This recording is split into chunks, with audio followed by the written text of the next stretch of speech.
This episode of the Golf Gambling Podcast on the Sports Gambling Podcast Network is presented by WynnBET. WynnBET is now live in Arizona, Colorado, Indiana, Louisiana, Michigan, New Jersey, New York, Tennessee, and Virginia. From boosted same-game parlays to live in-game odds, WynnBET has what you need to win. Sign up today and bet $100 to get a $100 free bet at sportsgamblingpodcast.com/WynnBET. Sports Gambling Podcast /WYNNBET. All right, DJs, welcome back from the long break. We've had so long off, but we're back for the Hero World Challenge. It's your boy, Boston Capper, with the God of Golf himself, Steve Shermer. Steve, how you doing, buddy? How did you handle the long off season? Oh, I mean, listen, like we're in a prime time of golf right now. I mean, it's content bonanza because Tiger is basically back in our lives, between getting injured this week and then next week's the match. And then he got, everybody's gonna be thirsty about Charlie's swing, on the range there. We're gonna be dealing with that all week. No, this is a great time for golf and content. If I can't deal with Charlie Woods and fucking soccer on Twitter, I'll delete it. I'll delete it. I can't do both. I can't. Do you want to go in on your disdain for the I just don't give a shit. Team? And nobody else gives a shit either. Like every 4 years, people all of a sudden give a fuck about soccer, clogging my timeline. I do not care. You do not care. Don't pretend like you do. I get it. I care a little bit. No, you don't. I'm going to stop you right there. I do.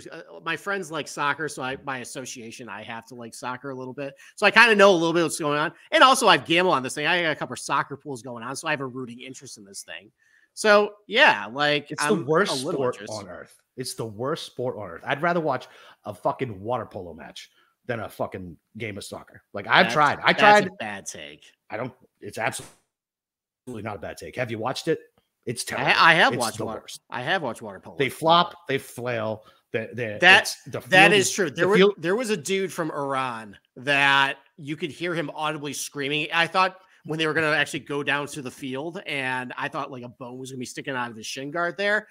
No, he ended up just skipping away about 5 seconds later. All those guys are fakers and crybabies.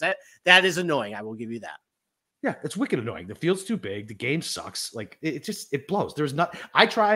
We didn't even make it 4 years ago, from what I've heard. And so I guess it was probably 12 years ago at this point. I tried.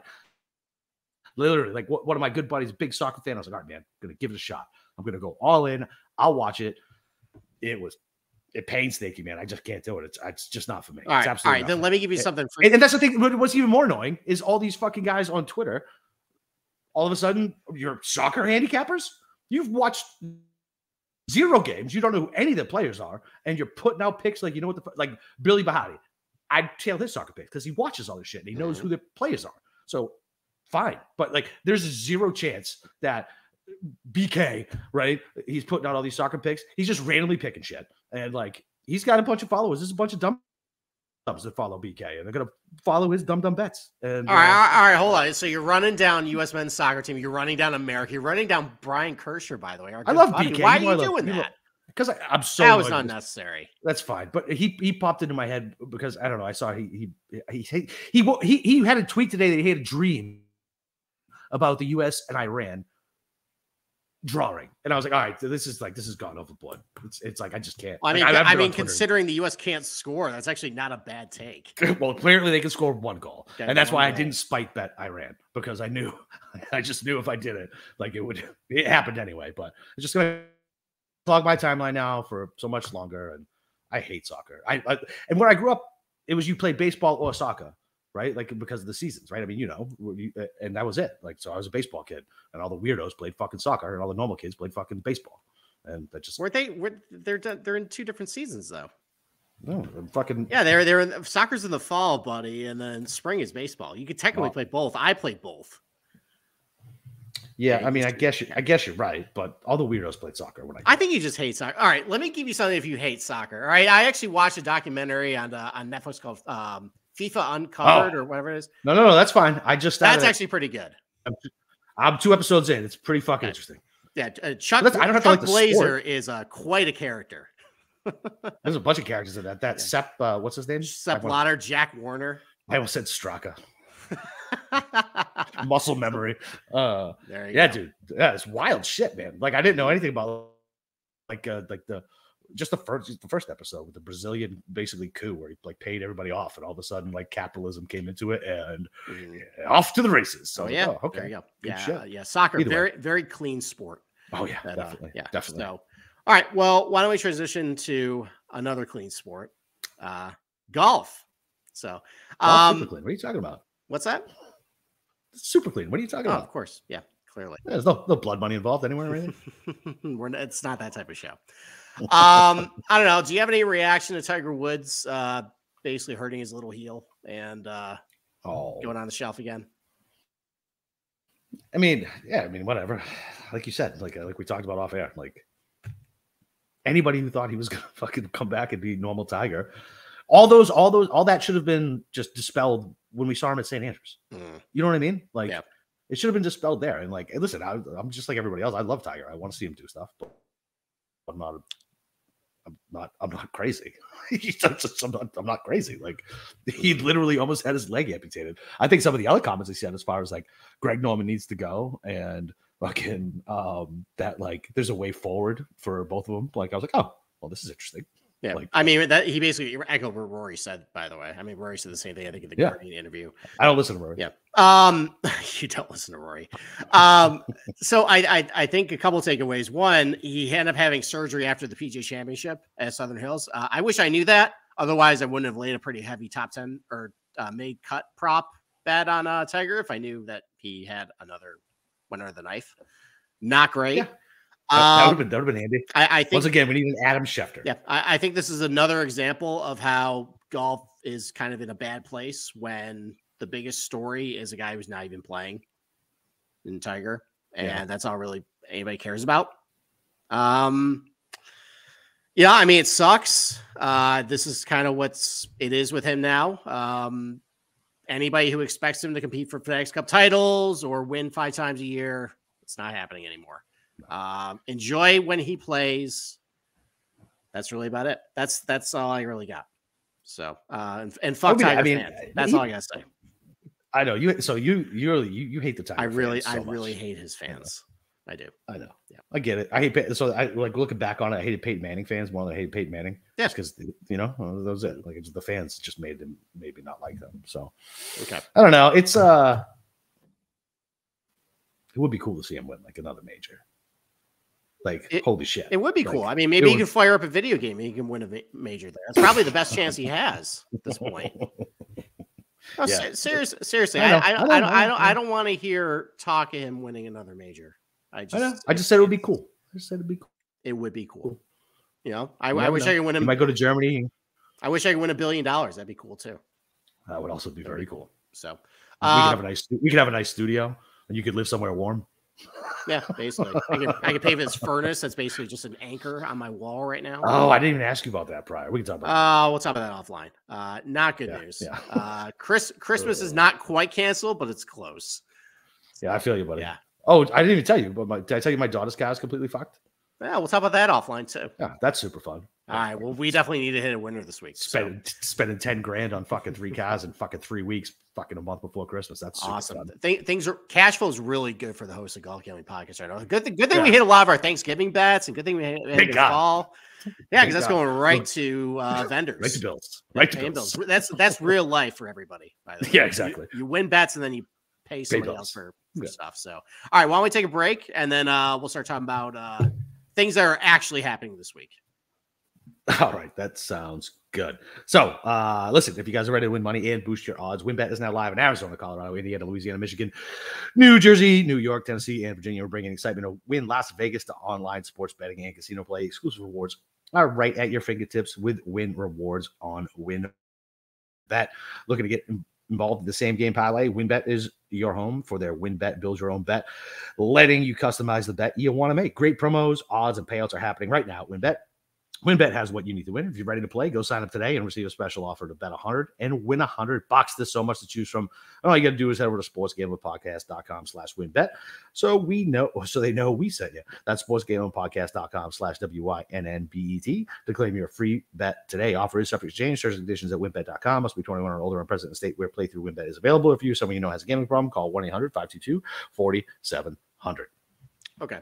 My buddy's going out to win this fucking week. He's going out for the 20th anniversary of the WPT. Oh, nice. Very good. Is he going to play in it? Yeah, he runs the poker room down there. Oh, very cool. All the poker rooms. He's so and he used to be. I can't remember what casino he used to be. At, but yeah, he's going out there. God, I used to watch WPT like all the time. Like when I was in high school, like that was just like when they got the whole card cameras, like that was just so cool. So I would be the psychopath to stay up like real late, like watch the entire final table of the World Series of Poker. Yeah, Chris Moneymaker really did it, man. Like, he did. Yeah, a normal guy can go, but now it's like DFS. Now, like you got to be like a statistician and a fucking math nerd to win. Do you remember who he'd be at the final table? Moneymaker? Was it Wynn? No, it wasn't Steve Wynn. Not Steve Wynn. Wynn. Min Wynn? No, the Vietnamese guy. Johnny Chan? No, not Johnny fucking Chan. He beat Sammy Farha. Oh, I like him. Actually. That dude's funny. That dude was good. So, all right. Why don't we transition to golf? So I have my article up. Listen, Scotty Wynn. Scotty Wynn. Oh, yeah, you know him if you saw him. He was all over. He always he had the mullet, skinny. Always had the dark sunglasses on. He was always hammered, saying "baby" every 5 words. Yeah. Yes. All right. Let's transition to the Hero World Challenge. So 20-man field. Listen, this show is not going to be very long. I have a couple bets. I got some positionals. I got some outrights. But odds are short. There's not really a whole lot you can find this week. I would not recommend betting a whole lot. I would recommend, if you're betting outrights, considering how short all the prices are, scale back how much you're looking to win. Just throw in a couple things out there. Just have some fun. As far as this golf course go, I have my article out. If you want to read through the whole, it's a good article. Yeah, if you want. What's that? It was a good article. Oh, thank you. I appreciate that. Did you appreciate the reminding you about what happened to poor Sam Burns on 14? That was hilarious. That was so funny. That was a highlight.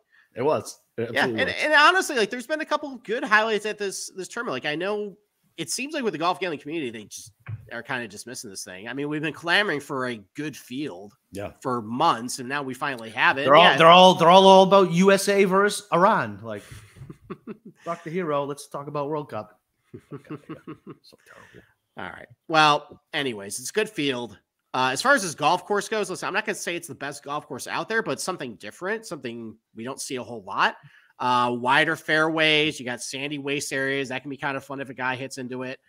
Tight lies around each green, some collection areas where we can see guys really fuck up like Sam Burns did last year. It's going to get windy this week or two. Like winds are about 20, 25 pretty much all week. And how the winds are coming, they're coming from the northeast, and the golf course is it's going to be basically a crosswind for most of the holes. It's going to be tough. These guys are going to miss a lot of greens. It's going to be hard to keep the ball in the fairway. Even if it's kind of wide, and sometimes the average like winning scores like 18 under, 19 or 20 under sometimes. I think it's going to play a little tougher. I think it's going to be the wind's going to give these guys a little bit of a challenge. As far as some other things just to keep an eye on. So even though this is close to the coast, I always assume this is always past Palm. It's not. It's actually Bermuda. It's the same grass type as Sea Island, Bay Hill, PGA National, and Kapalua. So if you want to maybe focus on some putting stats from those tournaments, go with that. Otherwise, just go with general Bermuda stats. I think the one thing I really want to hone in on is while Ernie Els, I think, did a good job. Like his vision was trying to create like Royal Melbourne or Pinehurst, like these wider, firm, fast, golf courses with turtleback greens, tight chipping areas. The one thing he didn't really do though was diversify, I think, the types of approach shots you hit.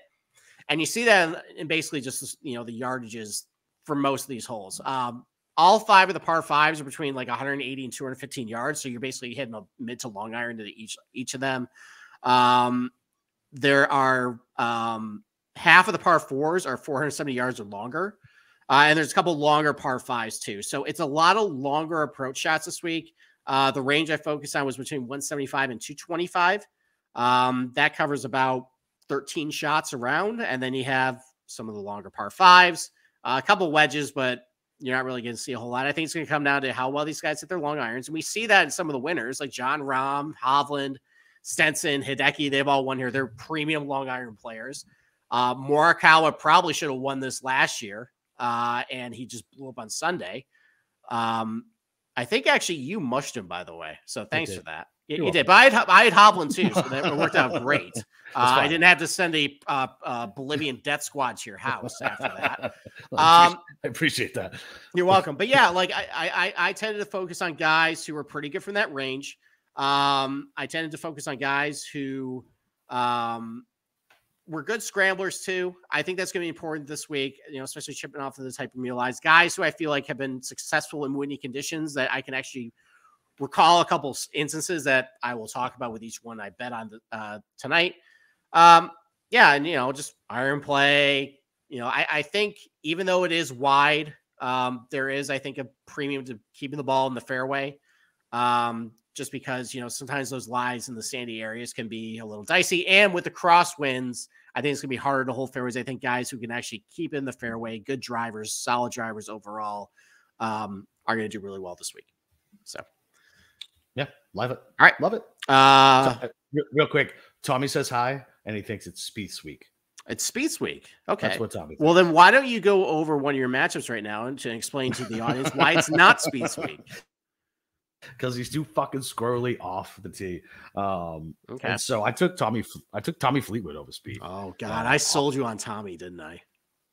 Yeah, well, so he was who I was thinking of, and then you saw me, and I went and read the article, and I was like, oh yeah. Yeah. I mean, whatever. Like he plays good in the wind. He's coming in really good form. I'm going with the same approach that I went like before, as far as like I want guys who have been playing and are in decent form. Like I don't want the guys who are rusty. Like like they're not like us when you like for whatever reason. Like if I don't play for a month and a half, I go out and play really well. Like and then I'm like, and I go and play out the next week, and I'm fucking 15 strokes over where I just was. So I mean, Spieth is squarely off the tee. The putting is a problem. It just is. Like we got a year sample size now of him just having the yips with the putting. Like he started to correct it and then it went back. And and if it's good, I don't care if it's wide fairways. If you miss them here, which he does miss big, it's gonna be a problem. And I just like Tommy's form coming in. I was looking at where's he at on as far as so he was T4 at CJ Cup. He won the NetBank, and then he finished T5 at the DP World Championship, which like the top of that leaderboard was Rory, studs, Rob, studs. It was all the top players. So it's basically this. Yeah. So I mean, the problem with Fleetwood has been the putter, but I mean, Hideki's won this tournament. Stenson's won this and he tournament. plays. Doesn't he? Fleetwood plays well at Bay Hill, doesn't he? He plays well at Bay Hill. Plays well at PGA National too. Yep. So both, same types of grass types there. I mean, listen, you mentioned it. I think with the windy conditions, he's actually remember how squirrely he was off the tee. He's really improved in that category, at least gaining strokes. And as far as accuracy, he was one of the more accurate guys in the DP World Tour Championship, one of the more accurate guys at the Spanish Open. It seems like he's got a pretty good command off the tee. Now, the iron play has been great, as you pointed out. And then he's number one in this field. He's number one in this field, 175 to 200. You know who's last in this field? Jordan Spieth. Yeah. Well, I was going to mention, so from scoring, if you go back to, usually I like looking at longer sample size for a proximity. If you take that sample size, Fleetwood doesn't look good. But as far as scoring from 175 to 225, he was 20th on the PGA Tour last year. So there clearly was a big improvement from his long irons last year, and that helps explain, fifth at the PGA Championship, fourth at the Scottish Open at the Renaissance, which by the way was windy and had really some windy. Tight, tight lies of collection areas around those greens too. So I like they had success there, and I love them this week. I bet him as a top 10 at -110, and I also bet him outright 20 to 1. I did too. I bet him outright 20 to 1 as well. Okay, there we go. So Tommy Fleetwood's coming in 20th. No, I don't think that's the case. All right. Let's see. So what other matchup you like? So Xander over JT, right? Like, okay. JT's approach play has been low key bad other than the major, right? And with the putting that he has, it's a problem. Like, I don't give a shit. Like, whatever. He can spike or whatever, but his putting is bad. It's just always bad. Whenever I have money on him, it's bad. I mean, he hasn't I mean, he hasn't played. I mean, what he T10'd at the Open, right? But other than that, I mean, his approach play has really not been good, man. It hasn't over the last 24 rounds, and Xander. I mean, whatever. I mean, he's got T10 to the Zozo, fourth of the whatever. His approach play is money. He's good with his long irons. He's a steady putter. Like, he's just more consistent for me. And yeah, I mean, I just want Xander. Like, the stats do back it up, but it's just a gut play on that. Like, I think Xander will beat him by more than like 3 or 4 strokes. Okay. I mean, I think if you're going to hang your head on JT, it's that he is one of the better scramblers and guys with around a green game, like in this field. Yeah. So if with tricky cross wins into some of these greens are actually a little smaller too. So I think, guys are going to have trouble holding greens and hitting them. No. If it turns into that, then he still is. Yeah. Like, he has struggled with his irons, but overall they're still good. Yeah, I mean, I mean, but he can get up and down, right? For him. So I think. But Xander's no slouch around the green. No, he's really good. I mean, I like Xander a lot this week. You talk about a guy who's excellent from 175 to 225. That is Xander Schauffele. Good putter too. Good scrambler as well. Gains a lot of strokes in the par fives. These I think are going to be a little more difficult because they're longer. And there's 5 par fives, right? Yep. And I think. A couple things that used to be a nit of mine with Xander. One, anytime you put him on Bermuda, I never really liked him well. I mean, there's not really a whole lot of difference between the grass types here and Kapalua, and he's awesome there. So I'm fine with that. And him in the wind, but he solved that by winning the Scottish Open last year. So that put that to bed. So I like Xander a lot this week. I'm fine with that matchup. Okay. And then one I haven't placed yet, I wanted your opinion on, because I wanted to bet this guy outright, and then you poo-pooed it. Oh, Cam Young? Mm-hmm. Cam Young over Homa. I kind of like Homa this week. Yeah, when was the last time he's fucking played? He just had a baby. Didn't he play? He played the CJ Cup, didn't he? Did he? Yeah. Okay. Yeah, I think he was like 20th in that field. Let's see. So he just had the kid though? Yeah. Okay. Like, I don't know. Like, I mean, taking that aside, that's a gut call. Like, if you think from a golf standpoint, really good around the greens. The iron play has been really good this fall. The proximity rates from 175 to 225 are actually pretty good. Yeah, but the scoring hasn't been all that good. Yeah. I've also had to think about him with putting him on Bermuda, but that hasn't really worked all that great. Fading him. Yeah. And that lately, he might just be good. And exactly. I mean, I like Homa this week, I think, because he's so good at getting up and down. I think it's going to help. I think that gives a higher floor at this golf course. But yeah, I guess I guess when I was initially thinking about it, I wasn't thinking about the wins and missing the greens and getting up and down. So I think I'll probably pass on that one. I just wanted Cam Young on my card because he fucking hits the ball so straight and so fast. Then just bet him outright or bet him top 10 or something. All right, you bet him outright. No, I got no room. No room. No room. No room. I got 3 guys. No. I mean, with Cam Young. So I guess I'm thinking about where he's been good, and it's been a lot of golf courses with shorter approach shots. It's true. It hasn't been like St. Andrews, Wedge Fest, Southern Hills, the PGA Championship. That actually was kind of shorter approach shots that week. Rocket Mortgage, shorter approach shots. Heritage. Wells Fargo was but that was long for everybody, and that just turned to like, all right, how far can you hit it? Right, it's true. So I don't know. I mean, he hasn't played all that good this fall. Like, he was bad at Zozo. I don't think he was very good at CJ Cup either. He tied Homa 23rd. Oh, he did? Okay. Mm-hmm. All right. Well, I mean, but he lost 2 strokes fucking putting. I mean, that's kind of him. Didn't you say in my text? He's like, "Oh, why don't you love me? He's a great putter." I'm like, I said he can. And I didn't say he was a great putter. Oh, he can putt. He can putt well. Yeah, I mean, Hideki can putt well from time to time too, especially when I have a bet on Russell. So let's call him Morikawa at the turn. Listen, man, it's just the same thing as when we bet Morikawa. You're hoping for a spike week. All right. I don't love Cam Young this week. That's fine. I'm not going to bet it. It's fine. I got. Okay. I'm sure I'll find some other silly shit to bet on. I talked myself in off air of betting a couple first round leaders. So okay, all right. So I don't have any matchups because it's my New Year's resolution. No matchups. Yep. And honestly, like I'm basically picking two guys who might just be here for drinks and they're comparable players. I'm like, yeah, whatever. Yeah. So, Yep. do you have any positionals you like? No, all my. I told you all my positionals were trash. Okay, I could do nothing with it. All right, I have three. I mean, I told you about the Fleetwood top 10. I just really like him this week. I'm basically betting him. It's basically a matchup at that point. Top 10. It's top 10 at minus 110. So beat half the field. Apparently, everyone's on Tom Kim this week. I mean, listen, there are things to like. I think the fact that he is so good at keeping the ball in the fairway, even when these tricky crosswinds, is really going to help him.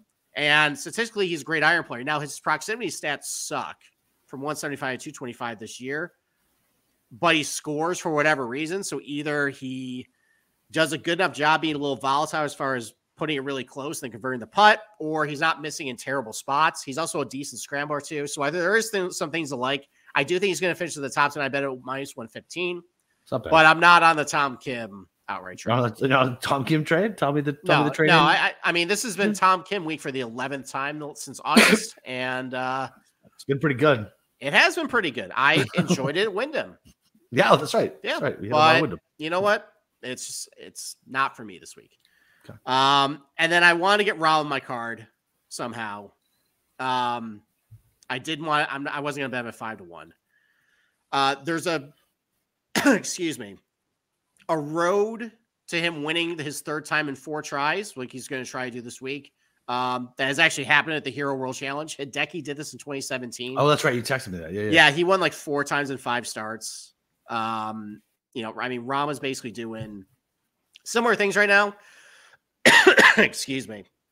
The iron play is trending up. He's an excellent long iron player. Obviously, he's really good off the tee. He's the best driver in the world. I know he had problems with the DP World Championship, but he still ended up winning that tournament despite that. I think he's going to get that corrected this week. The putter has been on fire. And then remember, like last winter, he had like the yips around the green. That's not the case. I do. It was bad. Like real bad. That's not the case anymore. Over his last 12 rounds, he's gained 0.9 strokes around the green. I think he's only lost strokes around the green a couple times since the summer. So whatever that was, it's fixed. He's won here before. It was always the weird little like just off the green, like first cut, like little pop chips, and he would constantly fuck him up. It was crazy. Yeah. So I bet him top 5 at plus 100. That's my bet on him. I don't see a reason why he's not going to be in the mix this week. I think he's going to keep it rolling. I love it. And just go from there. All right. I guess we're going to go to outrights now. Yeah. So I think I have Rom at 8-1, right? That's what we think. Yes, you do. That was something you bet. Okay. Right. So just so the people listening know, which is going fine. through like the random props. Let's go. Sorry, Bruins scored. That's okay. And I live bet him because they went on the power play and the book was sleeping, so I just live bet him. That's why you weren't paying attention to my Tom Kim. Correct. We were on the power play. Yes. I was listening, just like I do to my wife when I'm watching sports. I can listen and watch. Okay. Yeah. So anyway, like I'm sitting in the car doing something, and I'm scrolling through like the props. I'm waiting for my daughter to come out of the store, and I find this like top. It just says top. That's all it says. And it's just John Rahm is 8-1. So I screenshot it and sent it to Steve. I was like, "What the fuck you think this is?" I was like, "Is this to win?" And we couldn't figure it out. And I bet it. So I guess we'll find out because underneath it's top 5, top 10, and all this other shit. So great gambling advice. Bet things you don't know how it wins or loses. Listen, deductive reasoning. We both came to the conclusion that that's for the win. It's probably for the win. Yes. Right. And whatever if it's top European or top whatever, who cares? It's 8-1. I'll take. I mean, what if it's top score on hole 4? I mean, I feel like that would be spelled out. Okay. I don't know. You never know. It's true. Yeah. It is a local. We will find out when Rom wins the tournament and then you have a losing ticket. I will lose my fucking shit. Yes, you will. Yeah. So I got him 8-1. I already said we got Fleetwood 20-1. Yeah. We already talked about that. And I'll let you explain the next guy because I just tailed him for the wind and FOMO because I knew you were on him. That's it. Okay. All right. I mean, we already talked about Fleetwood. I don't think I need to rehash that. I bet him 20-1, top 10 at minus 110. I mean, I bet Scheffler at 9-1. I thought you were going. Did you bet the other guy we were talking about? Who? Matty Fitz? No, I did not bet Fitzpatrick. Oh. Okay. I ended up I crunched the numbers and I ended up backing away. His long irons is not good over the last 24 hours. No, it isn't. He's one of the worst in proximity. And I mean, listen, like he's a great scrambler, great putter. You can overcome that with the scoring, but even that's a little weaker. I just decided to pass. So, yeah, that's fine. No, so I went to Scotty Scheffler at the top of the board. Listen, the putter has been atrocious for forever, it seems like. I already mentioned earlier that Hideki has won here, Stenson's won here, Morikawa should have won. Yep. None of those guys are great with the putter. Shit. Yeah. No, they can't. Scheffler is one of the better long iron players last year on the PGA Tour. He was 19th in scoring, really good proximity rates too. And I, just thinking about it, I'm not comparing the two, so please don't jump down my throat. But when I think about tight lies around the green, collection areas, wider fairways, what I think of, Augusta National. It's one there. Also one at Bay Hill, same grass types as this. He can get it done in the wind too. Really good driver. Kid. Yep. Yeah, you want to go to the Texas narrative. Really good driver off the tee. Good combination of length and accuracy. He's finished second here. I think this might be the week where he gets off the schneid in a shorter field. As long as he just has a great ball striking, especially if the wind really creates havoc and it's not just a total birdie fest. I like him a lot this week. And he's not there just for drinks, so that's helpful. No, he isn't. So I bet him at 9-1. I also bet Xander at 12-1. Just for reasons we talked about earlier. Great long iron player. I know he can get it done in the wind because he won the Scottish Open. Good scrambler too. And he can putt well at Kapalua. He can putt well here. Yeah. So 12. I think 12-1 for Xander for all the attributes I spelled out. It's very fair for a 12. I think it's very fair for a 20-man field. And then Fleetwood. God damn it. So yeah. So those are my three. So I scale back, like I said at the top of the show. Scale back how much I'm looking to win. I only bet 1.2 units total to win about like 4 units, 4.5 units, like net. So I did. No, you didn't. You didn't. A unit apiece on the matchup, a unit on Rahm, and then a half a unit on the other two. Why not? YOLO, baby. Yeah, fuck it. Short. Hero World Champ. You're actually betting on legit golfers, not bums. Exactly. It feels nice, by the way. It feels good. Yeah, I'm excited for this week. It's an easy. Me too. An easy watch. Yeah. Fuck yeah. I mean, it's gonna be a good distraction as the Giants season goes down the tubes. I can just. You knew this has been coming, though. I know. I said it last week. It's time. I feel really shitty about my. I feel like I'm 3.5 wins. I have to bet. I feel like I'm gonna have to bet first round leader because Thursday night my team's gonna get curb stomped.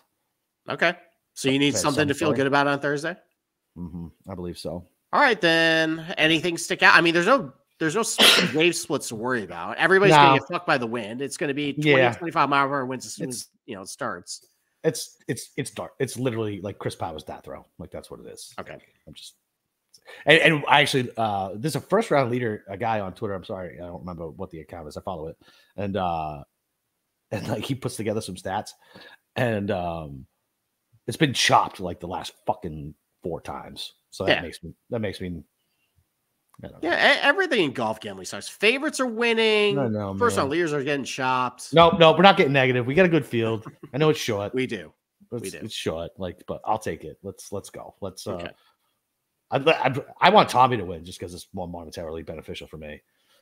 That would be fun. That would be a good story if you won. I mean, regardless of what happens, we're gonna have a good leaderboard down the stretch. I wonder how short these odds are gonna be for like live betting. Probably pretty short. If you get a guy with a couple, I mean, it's probably gonna be like always. Like a guy has a couple shot leads, gonna be probably like plus 200 or so. Plus 150. I mean, it's not like he's playing against some bums. I wonder if I should eat that Matty Fitzpatrick and fucking just write that off as a loss and add Xander because that's who I was going back and forth between.